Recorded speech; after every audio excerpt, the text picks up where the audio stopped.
tuned into NWCLB.FM.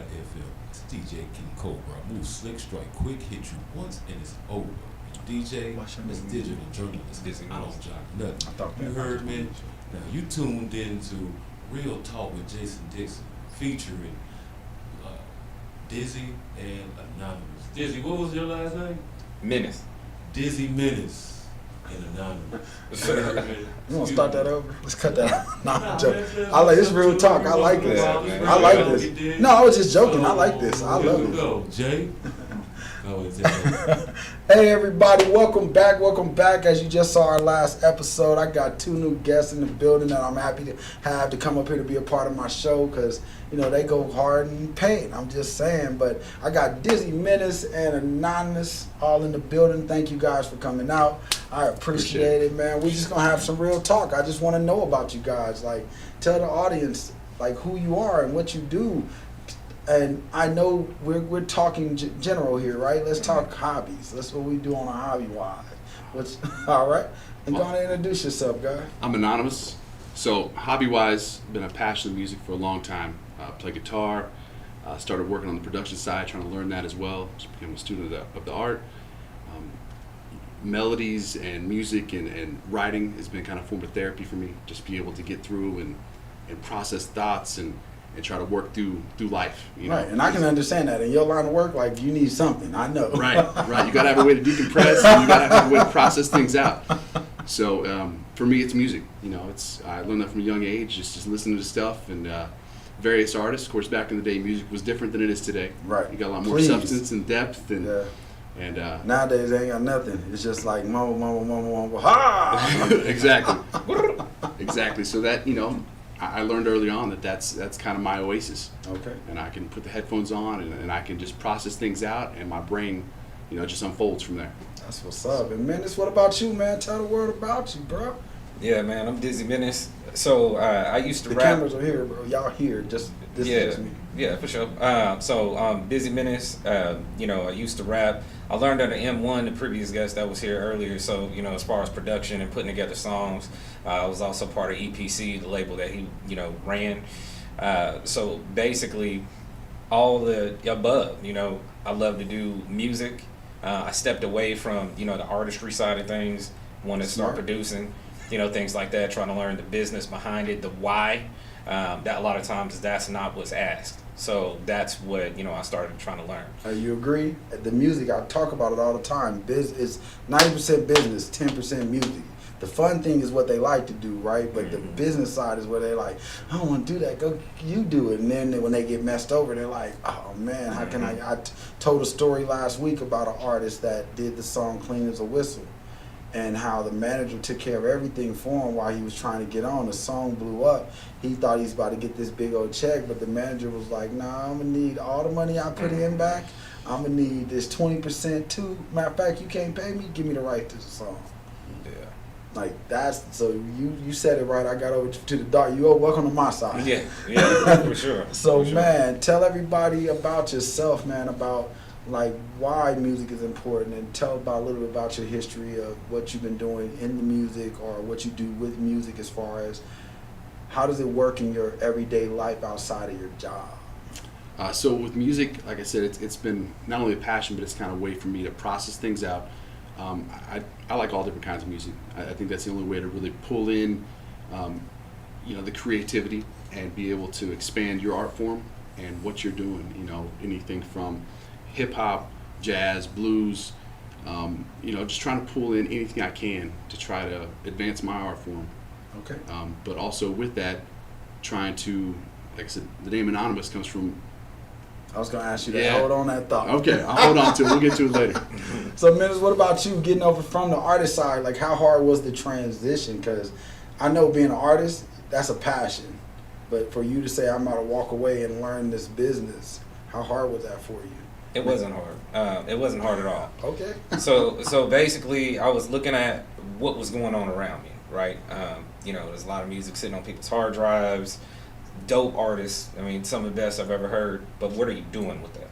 You know. Then when you say, hey, let's do this, let's put play in motion, let's get paid. You know, let's start streaming, let's start doing shows, all of that. Then everybody's like, hold on. You know, so I'm like, what are you doing it for? Because you want everybody to know that you rap. You want everybody to know, you know, that you do music, Right. but you don't want to push your music. Right. You know, or they don't know where to start. Right. So it was I was easier. gonna say that. That's probably the latter is probably the better part. Yeah. So it was an easier transition for me just because, like, you know, kind of like yourself, I was in sales and marketing. Now I'm in the tech space, but I was a sales manager for 5 years, and understanding, hey, marketing, sales, all that stuff, you're important because right now you're marketing yourself. Mm-hmm. Like, so basically it's how can I convince you to buy this product? I'm the product. Right. You know, a lot of people don't look at it like that. They don't look at, and I'll be honest with you guys, they don't look at the imaging of the artist. Exactly. A lot of people don't buy because you don't come off of what your music say you are. Mm-hmm. If you come off, I tell artists, my team, Cap, them hear me every day, tell my team, if you tell me you gangster rap, when I see you and we do this photo shoot and I put this graphics together and I put this work, every time you out in the streets, I better see a bandana. I better hear you talking gangster.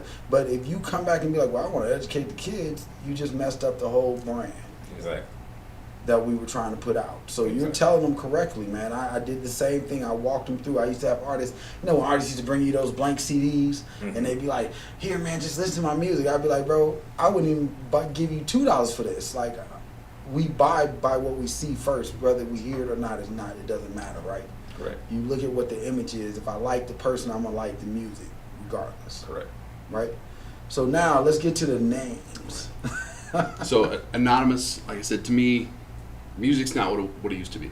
Right. And so, with that being said, to me, it's about the music. Like, I want to have the richness and the depth and the thought in there. You know, we're passing a message along, and it's not about me. Right. So, although being an artist, you still gotta sell yourself, but all my focus in my music is about the substance that's in it. So I'm trying to talk about things, trying to pass on a better message for my kids growing up. Okay. So, like I said, I got 6 kids, so Whew. yeah, I got 4. He beat me by 2. yeah. And so, you know, there's a lot of things where music gets to them, and they can understand things through music. So that's kind of what. Because we learn by that. We learn. Absolutely. Everything we do is by a rhythm of some sort. I don't care what it is. I talk about that all the time. And artists, I don't think they understand that. So let's talk about a dynamic. So what do you guys think about this real quick?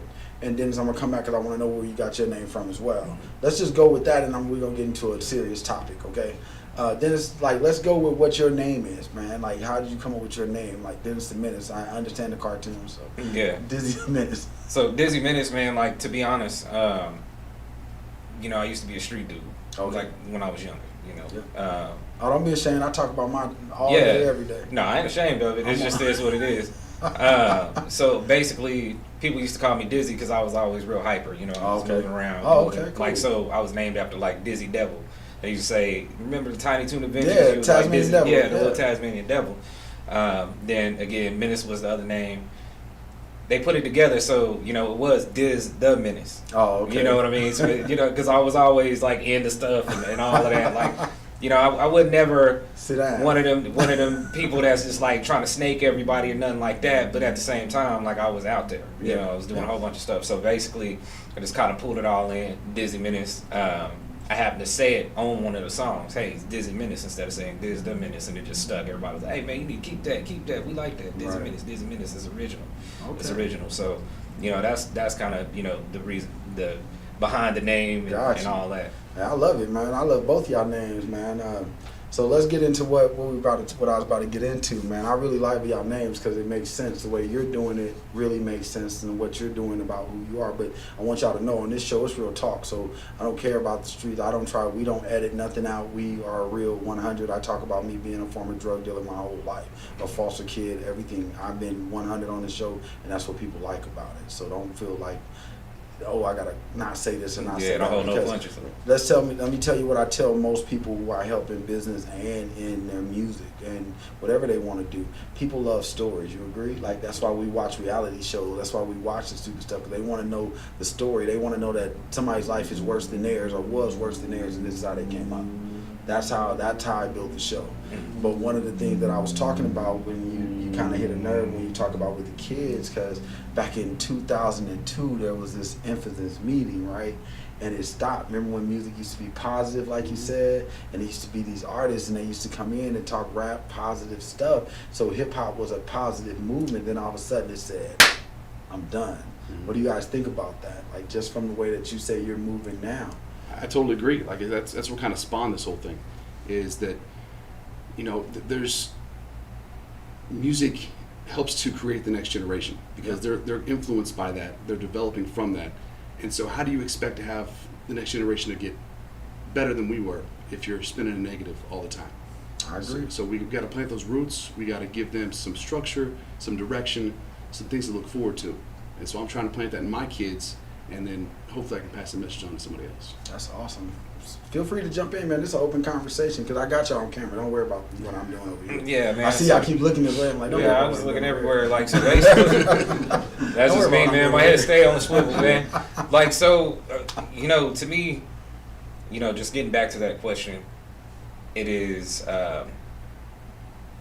this culture, this art form that is created, you know, was created by us, right? But it's for everybody and goes to everybody.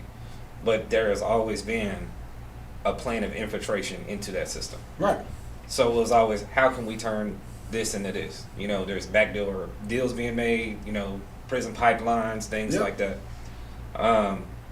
So when it changed, right? When it changed, you start to see that message disintegrate. Yeah, because they wasn't trying to attack us. What I talk about all the time is when they changed that in 2002, it wasn't for us. We were already set on our music. What happened was they took our music away, which was positive and motivational, and wanted us to go to, we were like, let's go to school, let's do this. It took that away and said, forget that, we need them banging in the streets.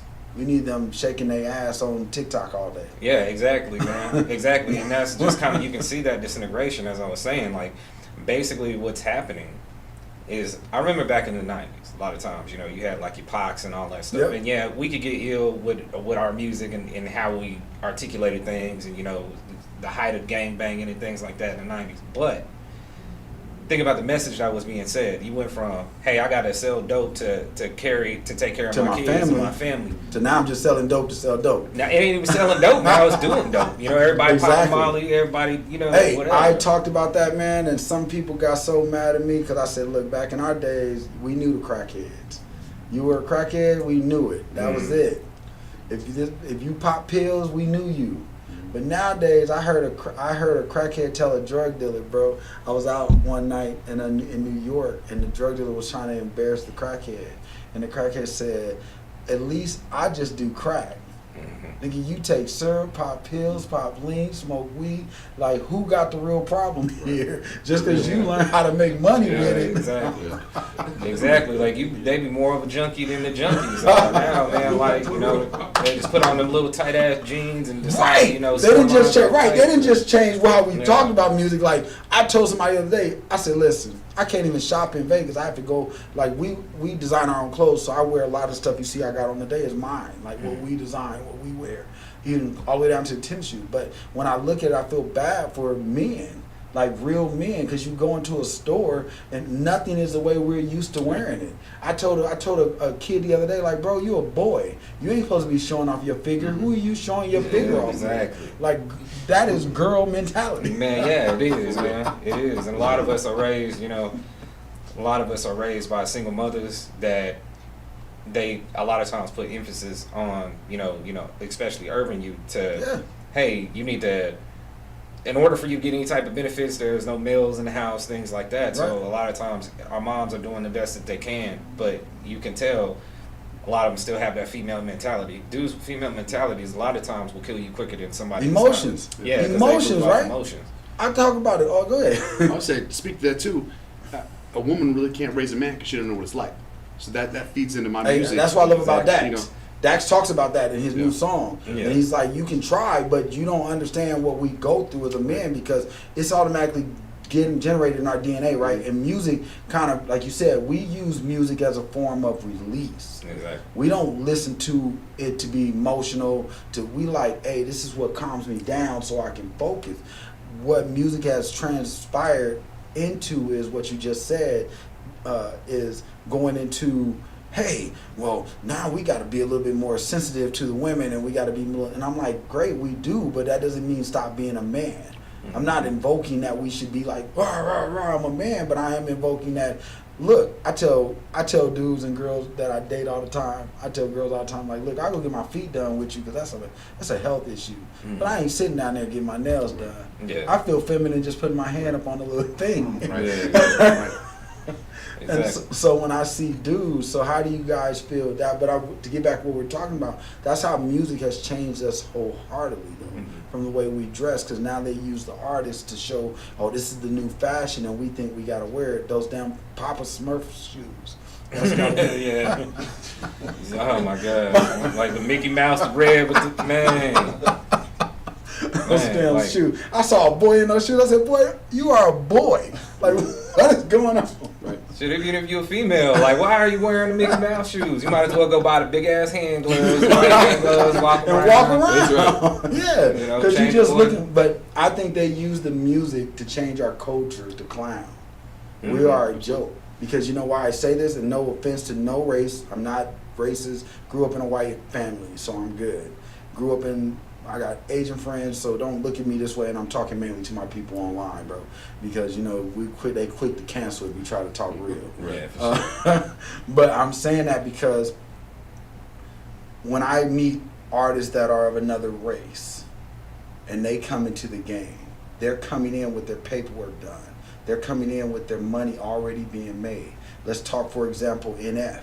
Came out of nowhere.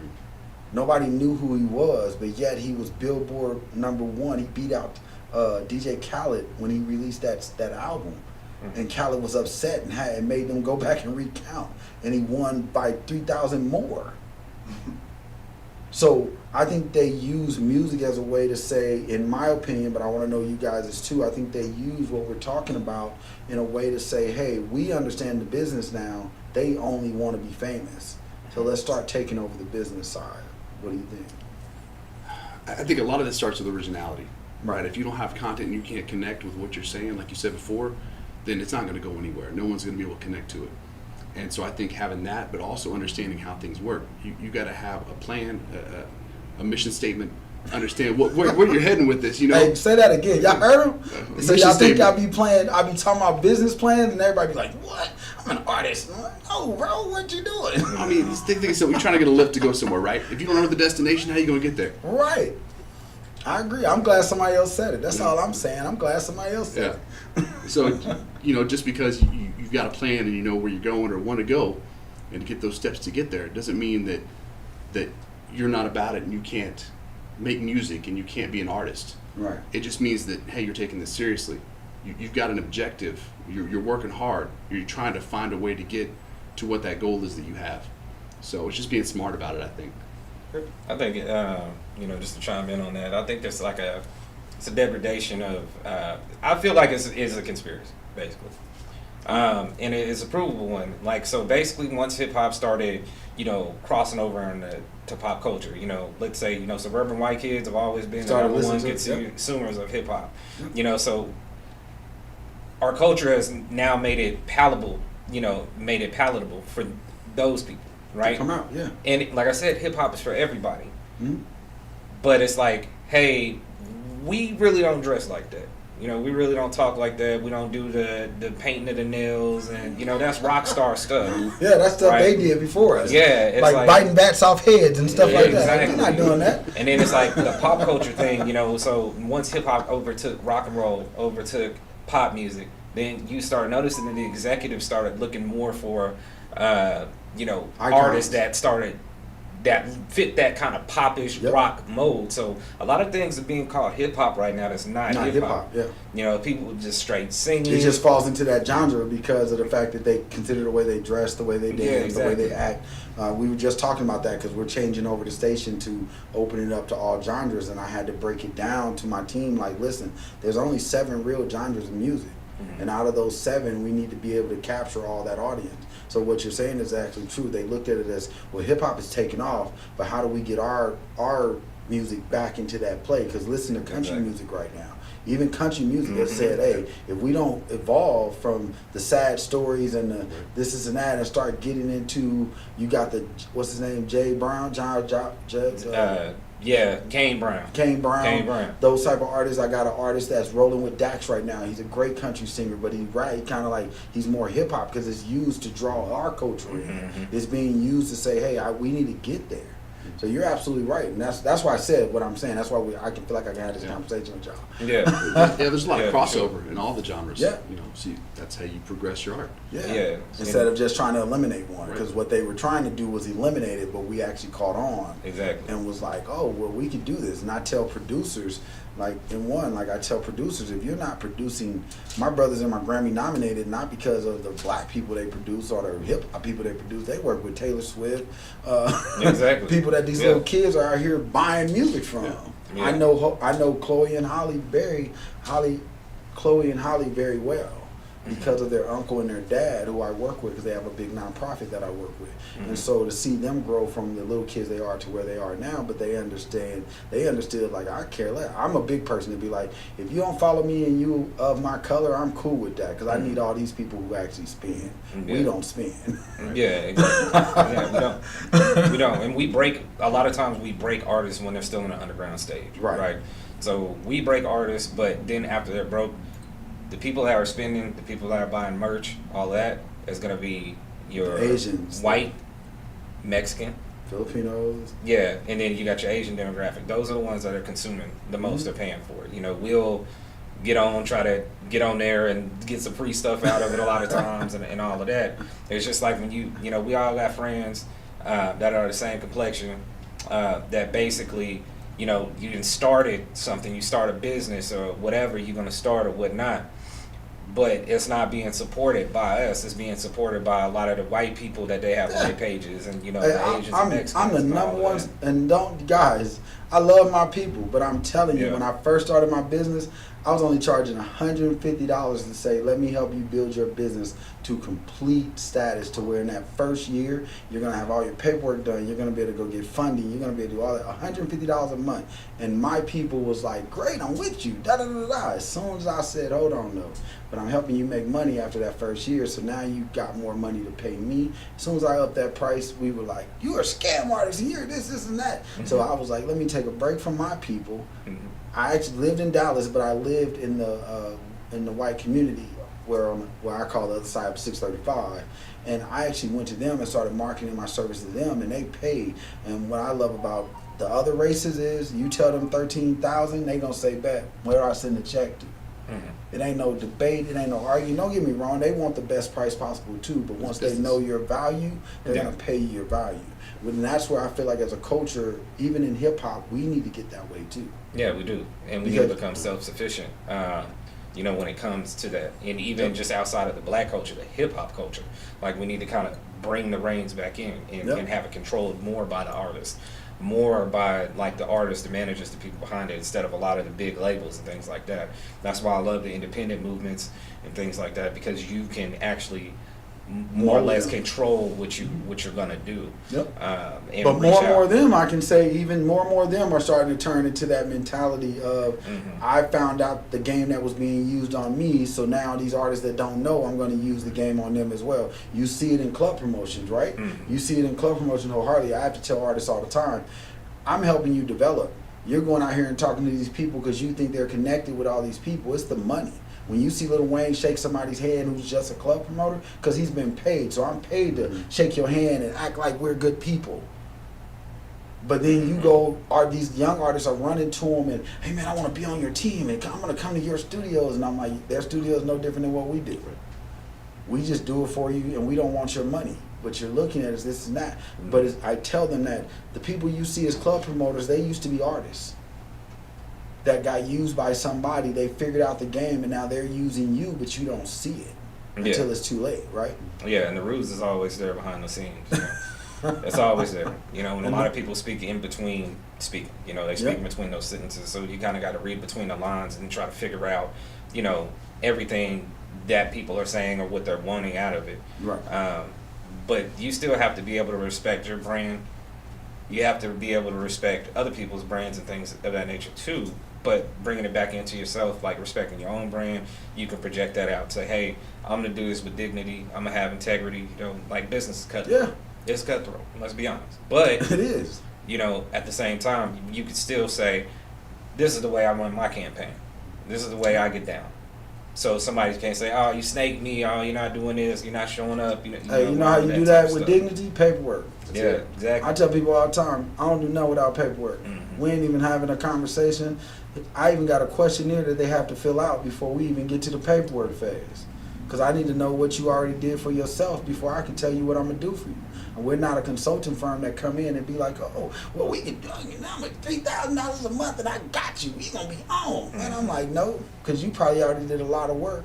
You just need somebody like myself and like yourself to come in and look at the marketing, look at the sales, look at what's missing. Because most of the time, that gap between sales and marketing is some kind of foundational build that you didn't do, right? Mm-hmm. Exactly. I mean, yeah, so there is that gap, right? And people don't it's funny because people don't associate the two, like sales and marketing. Yeah. And there are two different things. Yeah. Right? They don't associate that. And then you have like your brand here right in the middle, and you need to put them together like links in a chain. And a lot of people can't do that. You're right. Yeah, and it's very hard to do. So, man, let's get down to you. Tell everybody where they can find you, man, because I gratefully thank you guys for coming on. It was a great conversation. We're going to have you back. We just kind of do it. We kind of give them small bursts so they can want to come back. So you tell them where to find you, tell them all that, where you guys can be located at. All right. Well, you know, he's out of Phoenix, Arizona, and I'm out of Tulsa, Oklahoma.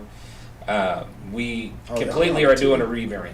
Completely rebrand, all social media handles down, all that type of stuff. Okay. Website coming up. It should be up by this Friday, hopefully a little sooner. So we're doing a rebrand and a relaunch. Okay. So the social media handles are going to be on the website. The website is whoisanonymous.com.